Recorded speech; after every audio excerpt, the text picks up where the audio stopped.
All right. Chris Hall here for Dogs on Demand on Facebook, Instagram, YouTube, Twitter, and all those other places that you can find our program. And it's good to have you along with us. And it's good to have these guys along with us as well. Jacob Hardie and Miles Thornton, Terrell Foster. These guys play for the University of Georgia, the Bulldogs. And, of course, the Bulldogs getting the season underway Saturday against UT Martin. So, guys, first of all, thank you so much. I know you're just getting off of practice and you're kind of tired and worn out from a long day, but thank you for taking a moment to come and sit down and talk with us a little bit. Jacob, let me start with you. Tell me a little bit about your story. And now you're a redshirt freshman, running back for the University of Georgia. Tell me a little bit about your story. So basically, I grew up back home in D.C., lived there for a while, my entire life. My recruitment was a little different. I didn't get recruited until my junior year summer, heading into my senior year. Georgia was recruiting one of my friends and teammates at the time. He played quarterback, and I played receiver, and we had a pretty good connection. Like I said, we were good friends. And when they were looking at his tape, I kept flashing, so they invited me to a workout. I did fairly well, and that's where I received my walk-on opportunity to come here. And I felt like I made the right decision. Yeah, I'm glad you did. Miles, tell us a little bit about your story and how you wound up at the University of Georgia. So pretty much, kind of like Jacob said, my recruitment process was a little different, especially with COVID. I think COVID probably affected all three of us. Yeah. So with COVID and whatnot, the recruiting scene was kind of spotty, especially when you're supposed to get recruited, like your freshman, sophomore year-ish. Yeah. And so I had one offer from Akron, Ohio, coming out of my sophomore year, going into my junior year. I had that offer on the table. And then I tried to text them later on, junior, senior year, they ghosted me. So that was off the table. I got you. Around the beginning of my senior year, I got a call from Coach McGee, the running backs coach. He recruited for my area, so he pretty much extended a PWO opportunity. And then as time went on and signing day started to approach, I decided to take the PW opportunity. Like Jacob said, one of the best decisions I made. Yeah, that's kind of how my high school recruitment went. Now, PWO, that's preferred walk-on, right? Just for those who may not be aware of that. And Terrell, tell us a little bit about your story and how you got to the University of Georgia.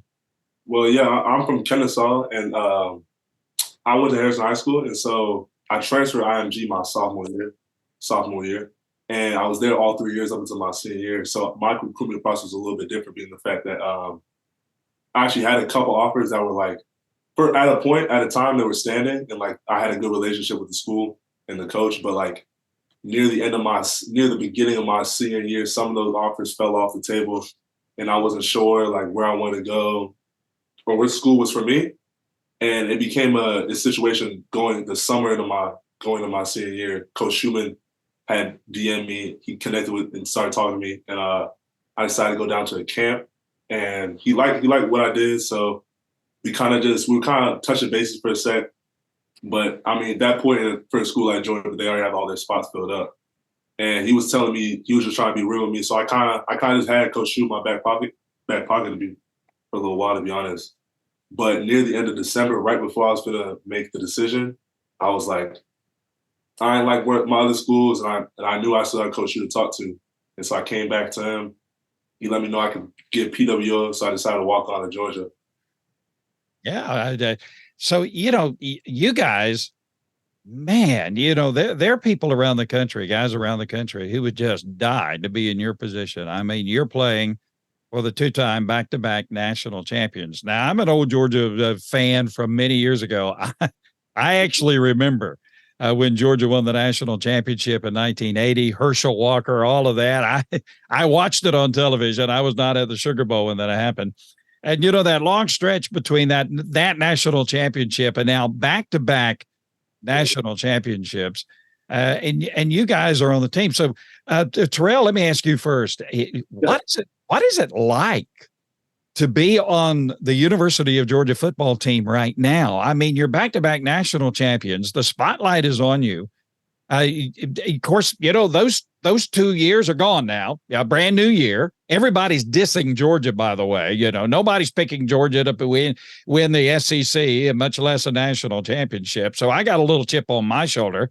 Maybe you have one too about all of this that's going on. But what? Just kind of give me a descriptive term. What is it like to be on this football squad right now? Descriptive term, honestly. It's kind of the same, to be honest, if I'm being completely honest. I mean, we kind of take the same approach to every year as we did the year before. And it's kind of like we want to make a difference. Like, this team is this year's team. This team has nothing to do with last year. And it's kind of just being where our feet are at and being present. And we got week 1 ahead. In a couple of days, we got UAB, and that's the team we're prepping for. You got to take it week by week, to be honest, for a season that can be this long. And, just being the people who we are. Yeah. For me now, if I were your coach, and thank God I'm not, but if I were your coach, I would come to you and say, look at how all these people are dissing you guys, and they got Tennessee winning this and they got Alabama winning that. Let's go and show them. Maybe Kirby pull some of that out. I don't know. Jacob, what is it like to go into that stadium on a Saturday when you got 94,000 fans and you run out on that field, or the dog walk, or you run out on that field?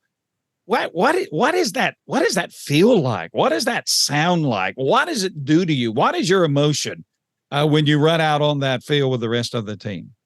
Well, I definitely could say it's definitely a big boost. Like, before a game, post game, I'll say we definitely don't have anything like it back home. So I was not used to how big football is here in Georgia at all.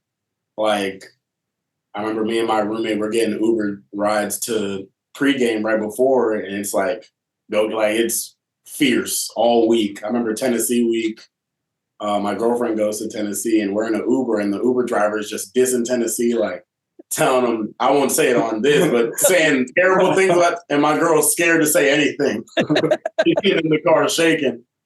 But I will say, Georgia fans definitely care. I love them.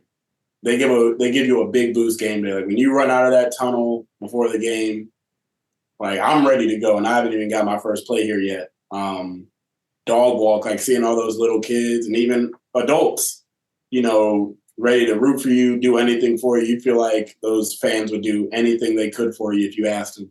And that support really goes a long way when you feel like like you said, we came from practice, you busted your time in practice, then you really feel appreciated before the game even starts on Saturday. So it really helps. We definitely appreciate it. Yeah. Now, Miles, you guys have just come from practice. For me, I have no idea what practice is like at a major college, especially the University of Georgia. But from what I've heard, it's pretty intense. And, a lot of the guys have said, playing on Saturday is actually a relief from having to practice with these guys during the week. Tell me a little bit about what practice is like when you're out there on the practice field and the coaches are all over you and your guys are dissing you. Tell me a little bit just about what practice is like at Georgia. Man, when you talk about Saturday's a relief, I mean, because in practice, regardless of where you stand on whatever depth chart or whatnot, during the week, you're a part of this big machine. So you're a cog in this big machine. You have to play your part. So everybody's getting in, everybody's getting work, everybody's getting reps, and it's the same intensity for all the players.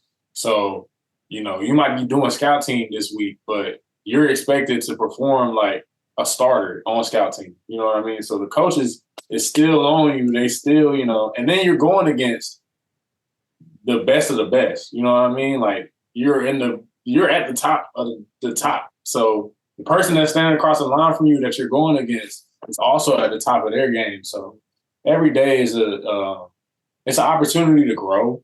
For sure. You know what I mean? Like, there's a lot that I've learned that I know all three of us have learned from going against the older players and the guys that are in the league now. Like, having to go against them, getting that experience is just, you know, it's invaluable. It's things that you know, I still use to this day and reps and whatnot. And so practice is definitely it's hard, but it's necessary because it's on Saturday when you're out there, you know, you've gone against the best all week. So when you step out on that field, it's nothing new. You know what I mean? If anything, you've been grinding and grinding and grinding to get to this point. And once you get to the point, it's a little bit easier because you know exactly what to do. So, but I don't think you ever get used to her yelling at you. Well, listen, when the coach yells, he loves you. That's a signal for love. He says it all the time, and I'm trying to feel it, but I feel it. Yeah, well, he probably loves some more than others, I'm sure, you know. And but hey, I would think that if the coach ignores you, that would be more of a issue than him actually getting on. Yeah, I think so too. Miles, now you three guys, you are redshirt freshmen, okay? So you're working hard, you're grinding it out. You have the dream. You have the dream of playing, on a regular basis for the University of Georgia. I think personally you're going to fulfill your dream. I'm betting on you three guys to do that. Do you guys like stick together? I mean, are you like compadres where you encourage one another? Do guys I know you're a team, but do the guys like you where you're grinding it and you're working through the ranks and coming up through the ranks? Do you guys kind of stick together and encourage one another and pick one another up? Miles, are you guys, big buds? I know you're big buds off the field, but what about on the field and at practice? Are you encouraging one another? Yeah. So I think especially like you said, players that are on our level that's still grinding, trying to get to that point, it's evident across the entire board. Like, we stick together.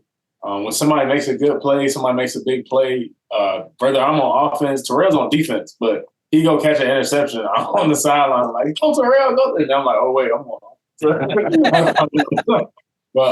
But definitely, I think, and that's across the entire team. Even the players that have already arrived, they still celebrate those guys that are in the trenches grinding. You know what I mean? So I think that's the one thing about Georgia. Why I'm so glad that I chose here was because this is really a family. Like, it doesn't matter where you are, like I said, on the depth chart or whatnot, they really put the time in and invest into you and try to build you up as not only a player, but, your character off the field. Like, we stick together all the time, whether it's on the field, whether, we going out to eat, just building connection and things like that. So definitely, I think I'm excited when Terrell makes a play. I'm excited when Jacob makes a play, and it's vice versa for all. For sure. No doubt. Yeah.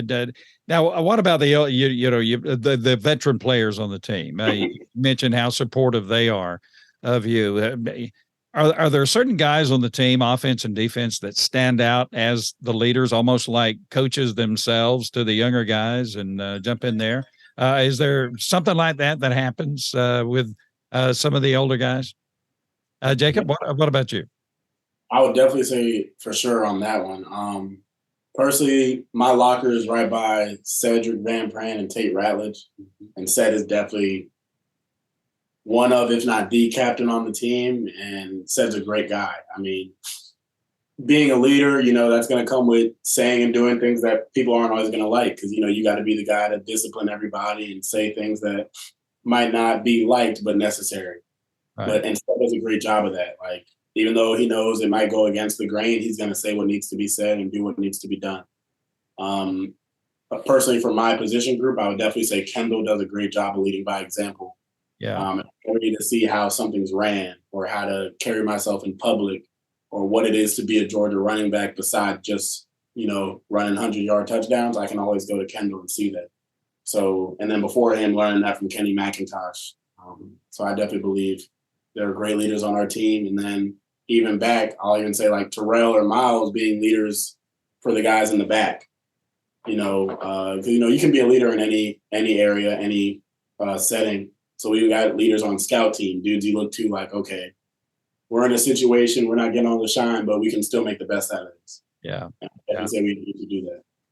Boy, a team, I've been on teams. A team is a team, and you've got to have leadership. I think teams fall apart when you have that fracturing, in different factions and guys don't support one another.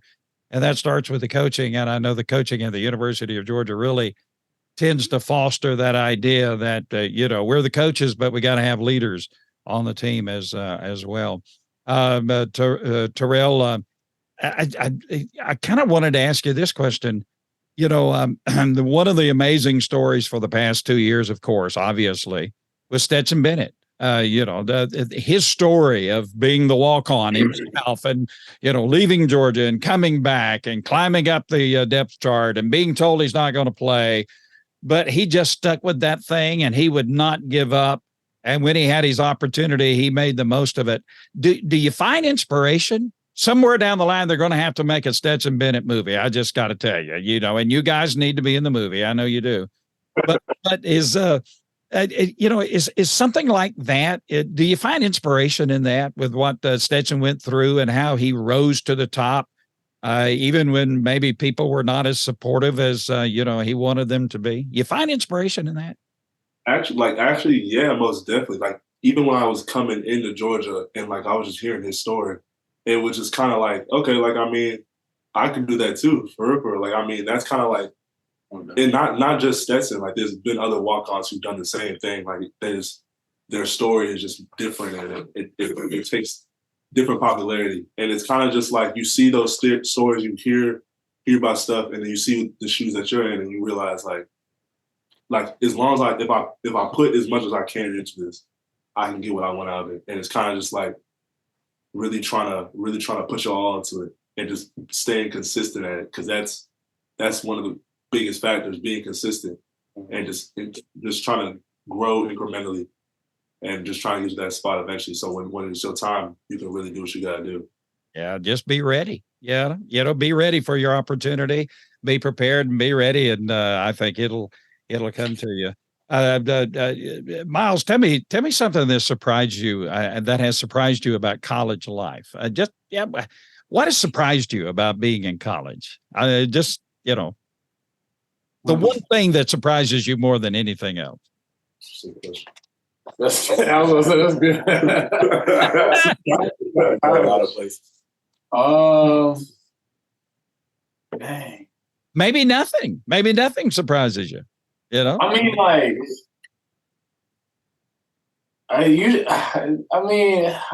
that's so hard because. Well, I didn't mean to stump you, but it's just, you go from a high school into the college. Is there anything that particularly surprised you about being in college? The work is the same, kind of. The work is work regardless. Yeah. I would say like just the amount of accountability you gotta have, because you gotta be like gotta be on it. That's a good one. It's time management too. Like just how much responsibility goes into. You're not even really 100% on your own yet, but it's a whole lot of you got to do all this stuff by yourself and figure it out. So I think that would probably be what surprised me the most out of anything. You got to be a grown up. Sure. You got to enter into the adult world, right? Oh, man. Wash your own clothes. Your mom can't wash your clothes no more. Can't depend on mama no more. You got to wash your own clothes and get your own. One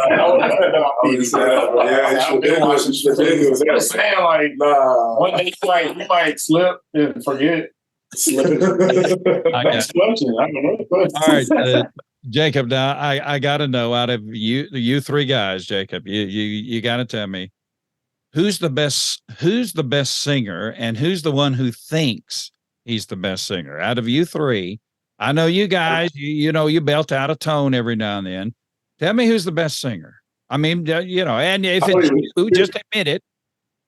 No, I'm not gonna lie. I'm not gonna lie. I'm the best singer. Nobody's gonna know this. When I was little, I swear, no, like I really swear, I will call my grandma on this podcast right now. She will tell you, I was supposed to be in a boy band when I was a little kid. Don't come here and get your grandma. The church we are in right now, I promise you, we are in church, like we are filling this in church right now. Oh God. If I call my grandma, she will tell you before I hit puberty, then I got this deep, real masculine, real suave voice that I got right now. But before I had this suave voice, I had the most elegant. You was not gonna be a little boy band, bro. I was supposed to. Okay. So who is it? It's me. It's a band? How do you even have a band if it's just you? Because I was the lead singer. Okay. He was the lead singer and he was the man. I get it. I get it, Jacob. I think they can say, fuck you. I mean, he just submitted it. Stop. Okay. All right. Now, Terrell, okay, out of you three, Jacob says he's the best singer. Out of you three, who's the best dancer? Oh. Stop it. Stop. All I know. Stop it. I think it's Jacob because he's the only one that's willing to. Like, no, for real, no, I'm the only one that has rhythm. No, you probably hit some too. I don't try. I hit. Everybody knows. Miami Town, come on. They know that. They know who to look for. Oh my goodness. Oh my goodness. They don't dance down here how we dance back home. I understand. Well, you need to do some educating. You need to have some training sessions with the guys. Well, he's Michael Jackson apparently because he can dance and sing better than all of us. If you say it, and he was gonna be a boy band. Oh yeah, he was gonna Justin Timberlake right here. Like. I got it. All right, now, which one of you guys has the best celebration? On field celebration. You score a touchdown, you make an interception. Who has the best on field celebration? It's kind of embarrassing. Every time I've done something good, in my head, I had the most amazing idea for a celebration. Yeah. And then as soon as it happens, my mind goes blank. You ain't think about it. It's like, I'm just happy to be there. Well, do you practice your celebration? I mean, really, seriously. I mean, you got it in your mind. You're going to make a big play. Do you practice it? All right, and does Coach Smart allow you to do it? No. I mean, you can hear a little stuff after, like, especially. It better be quick. Yeah, but it's like it's usually just a flex to the camera or something. Yeah, it got to be like very quick. Or the who? Yeah, you got to be quick. So you got to get it over with in a hurry. I got you. About 1.2 seconds. All right, it become an issue. I got you. Well, listen, guys, you're a lot of fun. We're going to have you back on our program. Jacob Hardie, Miles Thornton, Terrell Foster, these guys, redshirt freshmen for the University of Georgia, suiting it up Saturday night. I'm ready to go. How about y'all? I'm ready to go. UT. Yes, sir. I'm ready to go. Get this thing underway so we can three-peat this thing and get it underway. Well, listen, you guys are a delight to have on our program, and we'll have you back. And hey, let's go Dogs, right? Dogs. All right. Thank you, guys.